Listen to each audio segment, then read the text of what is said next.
Сиз 9-дагы окуяны азыр эскерип кеттиңиз, анан ошол окуянын чордонунда ичинде жүрдүңүз да.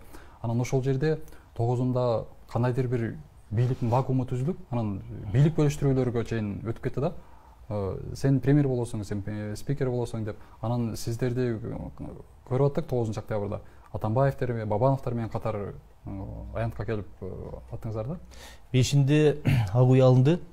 6-сында эртең менен Жанат мейманканасында, мен эми кыска эле айтып берем. 6-сында Жанат мейманканасында 8 саясий партиянын лидерлери кезиктик. Жанагы митингге катышып турган. 5-inde координациялык кеңеш түзүлгөн. 6-сында ошол жанданды. Мен негизги сүйлөшүүчү адам катары ортого салышты. Адахан Кимсанбаевич Мадумаровду координациялык кеңештин төрагасы кылып шайладык. Мен өзүм телефон менен Ташиев Камшил Кыдыршаевичке чалдым. Координациялык кеңеш түзүлдү, ишин баштады. Келиңиздер, столго отуралы, стабилдешүү боюнча, ошол кырдаалды колго алуу боюнча сүйлөшөлү дедик. Эмнеге анткени биз 5-inde митинг уюштуруп атканда 11 саясий партиянын лидери кол кое чыгабыз.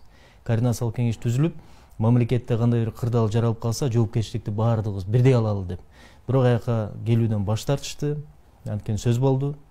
Биз координациялык кеңеш түздүк, анын төрагасы Садыр Жапаров дайындалды деди.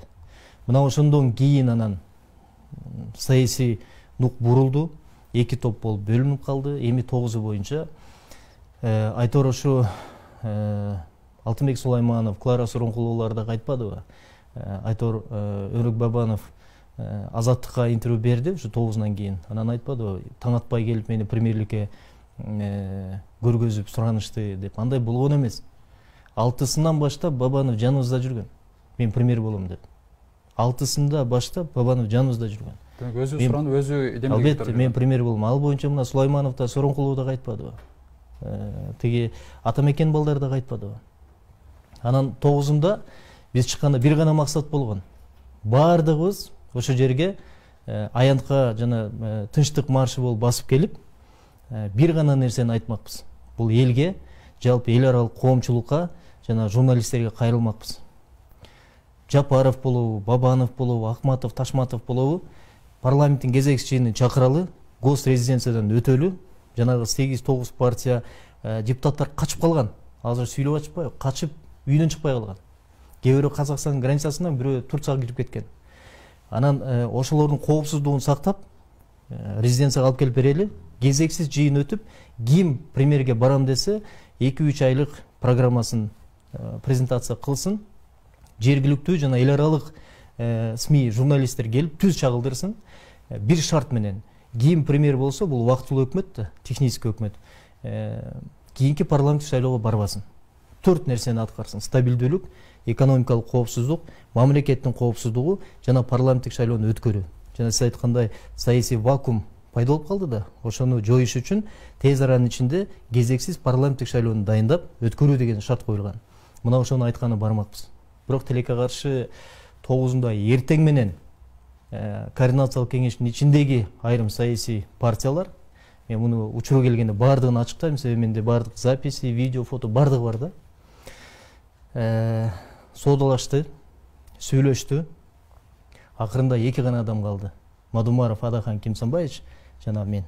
Мына позициябыздан тайган жокпуз. Жигитче кол бердиңби? Эркекче айттыңбы? Барып аткар. Аткара албайсыңбы? Сөзүңгө сөз айтпа деген нерсе бар да. Биз сөзүбүзгө турдук, аянтка келдик. Жана сөзүбүздү айталы дедик, микрофон жеткен жок. Тилекке каршы жанагындай чабуул болду.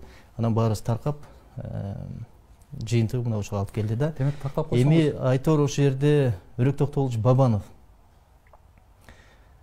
соодалашып кетти да. Мына 9-да окуя болуп атат. 11-inde барып, мен бул кишини колдойм деп чыгып койду. Эми сиз айтып атпайсызбы, азыр шайлоо болуп атат, аттарын атап башыбыз керек да. Убактылуу бийликтин азыркы фаворит болуп аткан кандидатын колдоп чыкты. Бул эмне деген нерсе? Сулайманов туура айткан. Клара Сооронкулова туура айткан. Алдап атасың деген. Бул аны ага ишенген 8 партия, аны ээрчиген миңдеген адамдар куржалак калды, уят болду. Мындай түшүнүксүз нерседе болуп калды да. Демек ошондо сиздерди ошо чыккан күчтөрдү кайсы бир күчтөр колдонуп кеткен турбайбы сиздерди? Алданып калдык да. Алданып калдыңыздар. Да. Эми бул максат бир гана максат болчу. Парламенттик шайлоо тиги парламенттин кезекчилигин өтүп, тез аранын ичинде убактылуу премьер-министр дайындаш керек болчу. Ким премьер-министр болом десе келип катышып, программасын презентация кылып, ким келбей койсо, ал четтетилген болуп эсептелмек. Ким утса, ал премьер болмок, ким утулса, элди сырттан чыгып кетмек да. Тилекке каршы ал максатына жеткен жок.